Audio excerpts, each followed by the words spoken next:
Welcome back to Kapowichan Real Estate. This is a program dedicated to consumer protection within the residential real estate arena. We have back in the studio the famous, very famous Jacquie Berry, and she brought her daughter with, I don't know how many last names you have, but what is your last name? Beverlee Gorwitz. Okay, we gotta shorten that sooner. Yes, my husband agrees. Okay. Anyway, Jacquie, you have been in the business for decades. Yes. Which forced Beverlee to follow your footsteps. Is that what happened? Well, in a roundabout way, yes. She did find an area of the condominiums that she really liked, and so she's been doing a great job with that. So. Okay, this is an often neglected area where families who live in a planned unit development, if you've been speaking to the realtor boards forever, that there's a special assessment and they typically go for a number of items. Can you read the laundry list, for instance? Well, they can go anywhere from replumbing to doing the electrical wiring behind the walls, Right. if it's a condominium, roofs, siding, maybe they need to re-landscape, maybe they haven't refurbished their clubhouse for a number of years and it still has the green shag carpeting in there and hasn't come back yet. Correct. And so there's a lot of different reasons why the special assessments would happen. Okay. Now the normal assessments, which people often say homeowner dues, and it's not a dues. As you mentioned in the past, it's not a membership where you can elect to pay the dues, right? That's correct. So oftentimes the real estate community refers to it as maintenance fees, but it's not just maintenance fees either. It's called assessments, and it's basically the budgets are divided into two different functions. Mm-hmm. One is the operating, that's the day-to-day stuff, that's the water, the garbage, okay. And things of that nature, lighting, whatever is on the common area. And then they have the reserves. And the reserves are based on whatever that association has to maintain that has a 1 year to a 30-year life expectancy. And they have to have a reserve study or a physical inspection every 3 years on that so that they know what components they're responsible for, what the current life expectancy would be, okay. And then what it would cost today. Mm-hmm. Now, we've mentioned in the past, we spoke before the show, Beverlee, oftentimes the homeowner association, these assessments are artificially low for decades anyway, for years. Correct. And then if a homeowner gets in trouble financially, they might stop making those monthly payments to the homeowner association management company. Now that association is really in trouble. They are, because they need the assessments collected 100% to meet the budget obligations. Okay. Now oftentimes, for instance, in the Great Recession here, we might see in the listing it says buyer to pay past homeowner association fees of $5,000.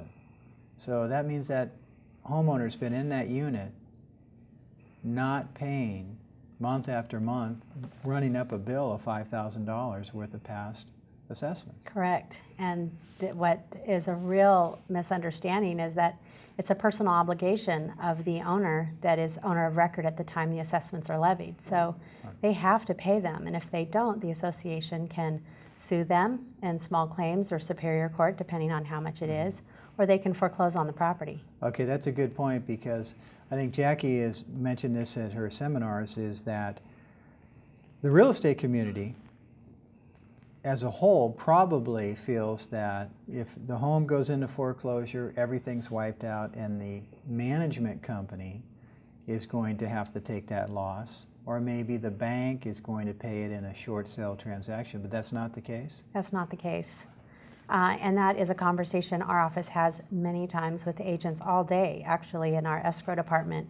And we encourage the agents to really be contacting the association in the beginning when they're taking that listing so they can find out how much is actually owed by the homeowner at that time, mm-hmm. and get the homeowner to get current, mm-hmm. because the assessments can be a problem when they're in the end of their short sale. They've negotiated everyone down to reduce their pricing, and then the association sitting there with a $3,000 assessment lien, that can stop the deal if the association's unwilling to work with. At the last minute. Work with them, yeah. Okay. Let's connect the dots here. Jacquie, you started a company where you would review these documents that the seller is mandated by state law to provide to the buyers, That's correct. right? Yes. And so typically that's done at the beginning of a transaction, hopefully, before a sale's been created, or often, in fact, what percentage are you involved? Is it the seller hires you or the buyer hires you? Is it Well, we'd like to 50-50? be hired by the seller because the seller is the one that's obligated to do the disclosure, and they sometimes don't know what's being passed on because they rely on the management company or the board of directors to provide them with a package that they think will protect them if something was to go wrong, and it doesn't. About 30% of our transactions are at the sales where they're listing the property, but the remaining is based on someone who's already purchased that property that wants to know what they've gotten themselves into. Right. Okay. And that we always tell them, you know, if you haven't talked to the association, you need to do that, because if it's in collection, you're going to need to negotiate at that level also. It's not just the documents that you have to pass on. So that could be a tricky situation where Jackie does a review and sees that the homeowner association really is short in their reserves, say $2,700 per door of all the units in that community. And then, Beverlee, you're contacted that the homeowner hasn't paid $3,700 worth of it. Correct, and then we have to give a payoff demand to the escrow company, letting them know how much is outstanding. And a lot of time we get frustrated calls from the people that are involved in the transaction because they're seeing themselves not getting this deal through for $3,700. But that $3,700 means a lot to the association and to the members that are standing there left behind after that sale. Right. I remember we've been interviewing Jacquie forever, and she's been speaking at the real estate boards, that many of the homeowner associations were underfunded anyway. That's correct. Before the slowdown. That's correct. Mainly because what happens is that the people who live there believe that I'm not going to be here when a new roof gets put on. And the truth is they're not paying for the new roof, they're paying for the roof they currently have that they're using. That's correct. And so that's the misnomer there, is that they often believe that they're paying for somebody else's roof and not forget that they're really paying for the time and the ownership of what they have now. Right. So Beverlee, we joked before the program here that it seems to me that homeowners vote to keep the assessments low. Correct. They want them low because they know that that's on top of a mortgage payment. And also neighboring homeowners associations might have lower assessments, but the assessments aren't based on, they're based on the budget and what's actually covered. So they're not really comparing apples to apples, and that's a mistake. Right. Most homeowners would think that, well, they're saving a few dollars here, but in the big picture, the value of their community is going down. Correct. Yeah, they want to make sure that they are financially sound and that they're not going to move into the property and within a couple of years have a huge special assessment that they're looking at that can really jeopardize them being able to keep the property. Now, I know we mentioned when I used Jackie Berry to review these documents, whether I represent a buyer, seller, as a real estate broker. Now, how is Beverlee and your firm contacted? Who typically contacts you to get these assessments collected? Well, most of the time we're contacted by the escrow company. However, if it's going to be a short sale, we'll receive phone calls from the realtors before we'll ever be contacted by an escrow company. They want to get their HUD-1 statements together. Okay, so what is your business model? In terms, I know this is a family tradition. I'm waiting for your daughter to create a company that services the real estate community. So Jackie found a need and filled it. She's lauded in the industry that no one was really reviewing these documents and knew what was in the package.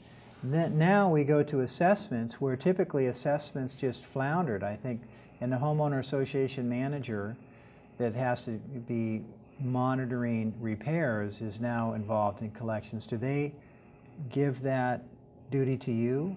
Correct. Yes, we'll pick up, starting with sending out a notice of intent to lien letter to the homeowner.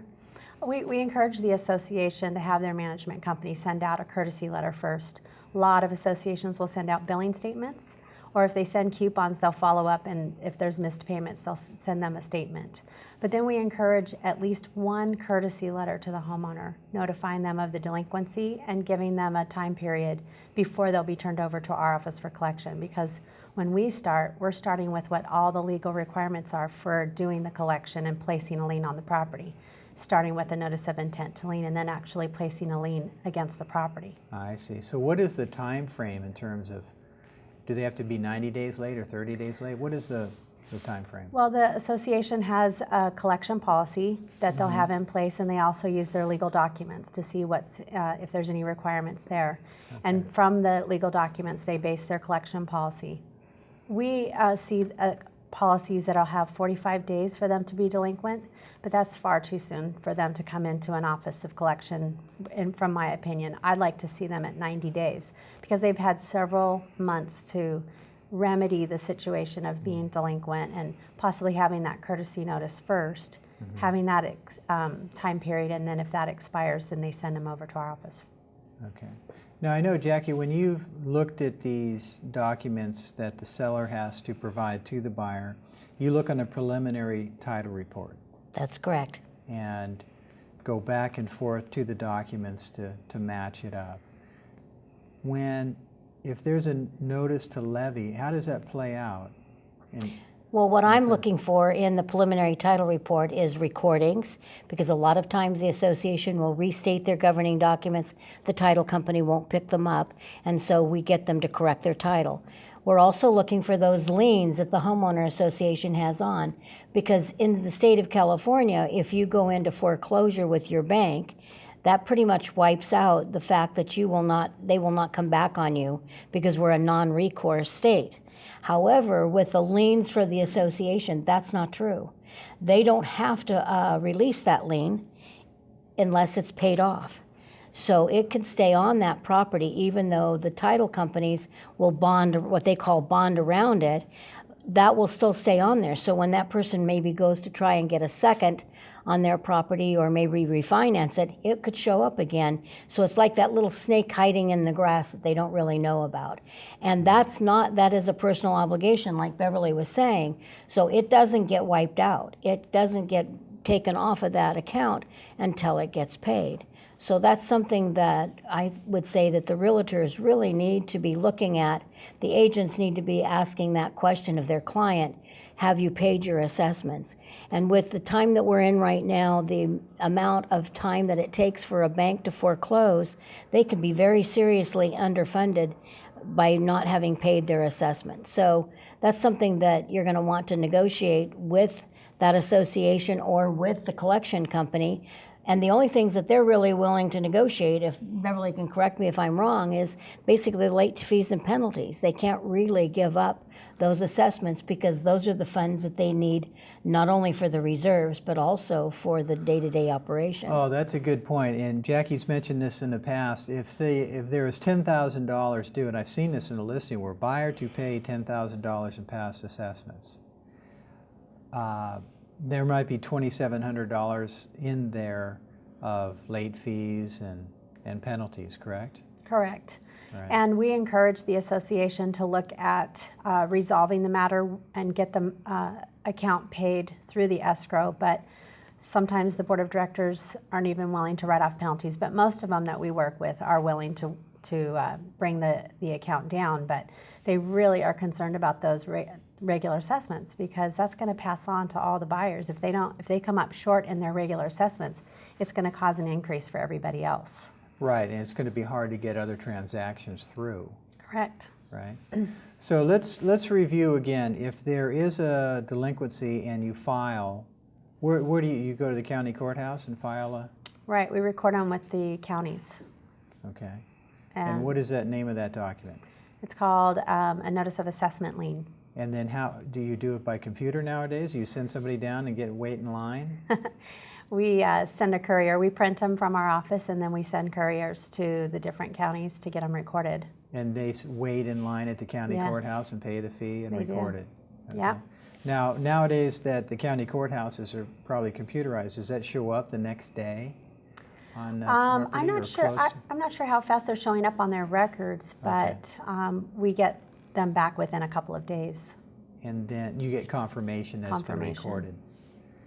Now, in terms of, now that might come out of the blue to a lot of people involved in this transaction, right? The assessment lien? Right. It is, because I think people underestimate the gravity of having a lien against that property. It absolutely has completely stopped transactions from going through. And it has to be paid or negotiated to be able to have a release of lien, because the buyer and the lender, the new lender, want to have that encumbrance around the property gone. And the only way to release that lien is to have agreement either on a settled balance or a paid in full balance. Okay, and that's where, because a lot of these distressed properties, they're negotiating whether it's 20 cents on the dollar or 80 cents on the dollar. They think they might be able to do that with the special assessment or the past due assessments. To the rest of the membership, you mean? Well, to that delinquent amount, realtors think, oh, that's no problem. We'll just Oh. offer them 50 cents on a dollar. Well, Right. that's probably not going to happen. Right, and that's really only thinking for this one transaction, but that's not really taking into consideration the buyer you just put into that property that's going to have the increased assessments or a possible special assessment rolling down the pike, in a year or two down the line. And it's just absolutely not fair to the homeowners that are still there living in the association and paying those assessments for the people that are not paying. Well, Jackie's alluded to this in the past, where that families might be living there using, having the trash taken away, using the pool, playing tennis, the common areas, and their neighbors are paying for it. That's They're correct. not there. So in fact, a lot of people that we've interviewed, the attorneys say, if you're not making your mortgage payments, the least you can do is always pay those special assessments. We love those attorneys that say Yeah, that. okay. We agree. They should be paying at least their homeowners assessments. If they're not going to pay their mortgage, then they at least need to be paying that, because the mortgage is going to be remedied. But the homeowners assessments aren't going, if they're not remedied, then we're going to go after them personally. Okay, I think it's safe to say the real estate community and the public has the opposite feeling, that the first thing to go away is the maintenance fee, this Right. association fee. Because it's the lowest fee. Okay, so let's speak about if there's a short sale transaction. The home is underwater, they owe a lot more than it's worth, and there's a transaction that you're involved in. How does that close? I think you alluded to that, Jackie. That can close without those arrears being paid. Do you see that happening, and then you go after that homeowner later? Or is that only On in the a short sales, no. No, that has to be done in a short sale for Right. sure, but in a foreclosure, that's where they go back after the... Individual homeowner, right. Correct, Okay. because they want the release of lien. In order to get the release of lien, there has to be agreement from all parties on Okay. getting that paid. We have some associations that will do a partial satisfaction on the loan, or on the assessment. So let's say that there's $5,000 owed and they can only bring $2,000 in to the short sale. The association wants the remaining $3,000 paid then outside of escrow in payments. And so the banks will sign off on that, the new buyer's bank. Right. The banks have to be in agreement on it, and it's going to show up on the HUD-1 statement, and it's definitely a concern for the parties, and of course the sellers want it just to be gone. But the association board of directors is mindful for the remaining homeowners that are behind, because that remainder of the balance has to be picked up by somebody, and the bailout plan are the remaining homeowners there. Correct. Now, in terms of in a short sale, the past due amount has to be paid.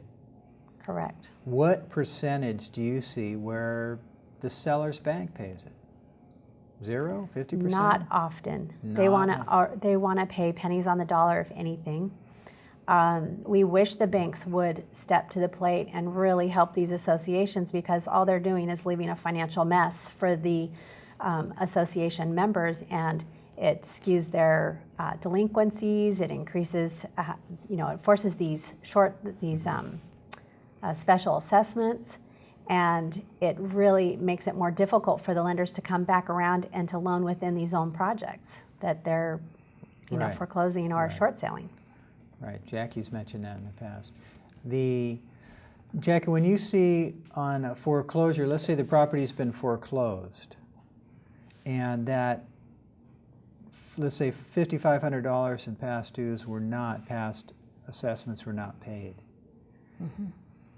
Now, the foreclosed seller is responsible for that, but is that still going to show up then on the preliminary title report, or is that Generally speaking, only if there's a lien. If the association has placed a lien on the property, then it will show up. But what happens is that when we get that, the association has to split the account. So anything that went with the previous owner goes with that previous owner, and the bank takes from the day that they take possession, and they start making the payments forward until they sell it. I see. The big thing that I think that we want to bring to everybody's attention is that this is not only a personal obligation, but when they go to court and they get a judgment, it then goes against their credit. Oh, good point. It'll go against their credit. It will show up until somebody decides they want to come back and pay it. It's good for what, 10 years, Bev? 10 years and it's renewable, and there's 10% interest on a judgment. Wow. So on a short sale, we know it's going to be paid, but either by the buyers and the sellers or the agents, but it's going to be paid before it closes, or it will not close. Right. Okay. Absolutely. And we're seeing that some of these homeowners, the sellers, are being given relocation fees. So we've seen relocation fees $3,000 to $5,000 being paid to a seller that's asking the association to reduce their account. Oh, wow. Now, in terms of the foreclosure, once it goes to foreclosure, I think a lot of the real estate community feels that, oh, the bank's going to wipe everything out. But They only wipe out that portion that was previously owned. But remember, we talked about it being a personal obligation, so it really doesn't go away. It doesn't wipe it out. What it does is when they're talking about extinguishing or wiping out, what they're talking about is the assessment lien. And the assessment lien is the vehicle to be able to foreclose. So all it did was eliminate the association's ability to foreclose the property because it's already been foreclosed.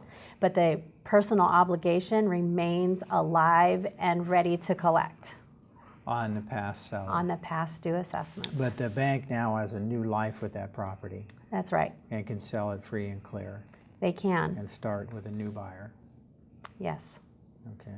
That lien does sneak in, though, because I've seen it where a year later, after someone has bought a piece of property that went from foreclosure to them, Uh-oh. and all of a sudden they want to go refinance or they want to go out and buy a car, and that little lien sneaks in and shows up on their credit report.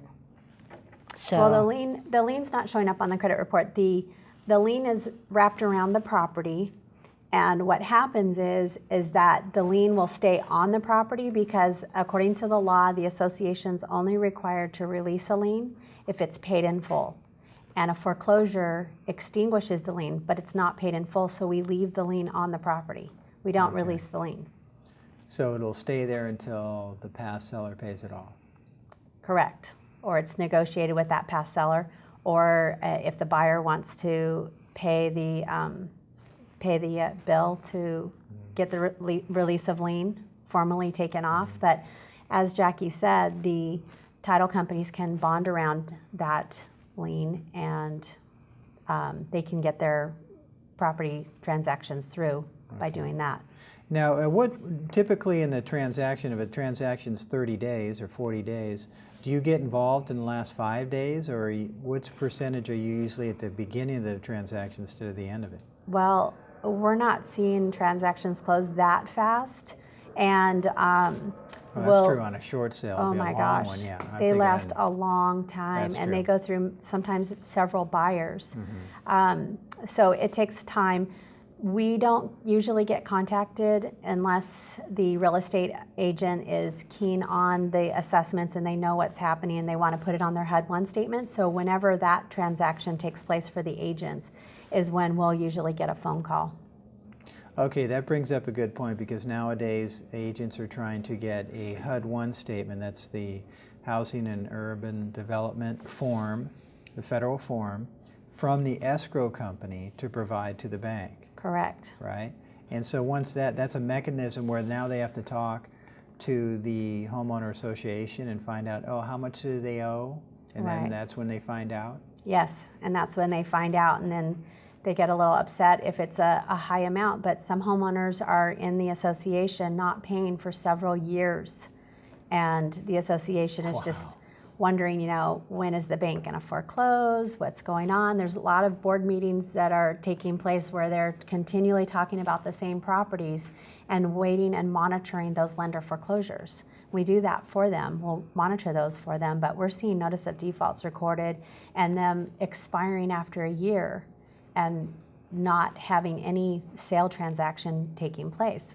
We're calling them shadow foreclosures, where I don't think the lenders want the properties either. Right. And so they're choosing which properties they're actually going to proceed with, and we have a lot they're not. Yeah, this is the tough ramification of all that is that those homeowner associations are sitting for a year or two not getting paid. Yeah, and we are having amounts where the association doesn't even qualify to go into small claims, because the small claim limits for an association is 2 at $5,000 in a year, or multiple at $2,500. I got it. But we're out of that range. We're in Superior Court. Right. More than $5,000. We have $10,000, $15,000 Jeez. transactions where we'll have short sales coming to us wanting to settle a $10,000 debt for $1,000. Right. Just can't happen. That's not going to happen. No. Okay, so in closing, make sure that the homeowner always pays that maintenance fee, the special assessment, Correct. as well as a monthly assessment. Absolutely. And if they're finding out that it's delinquent, they need to start paying it and get onto a payment plan and get it paid down so that it doesn't have to be so bad when they actually get to the sale. Great. Beverlee, thanks for coming out. Thank you. Jackie, good to see you again. Nice seeing you too, Pat. Thanks. Thanks again. We will see you next week. Take care.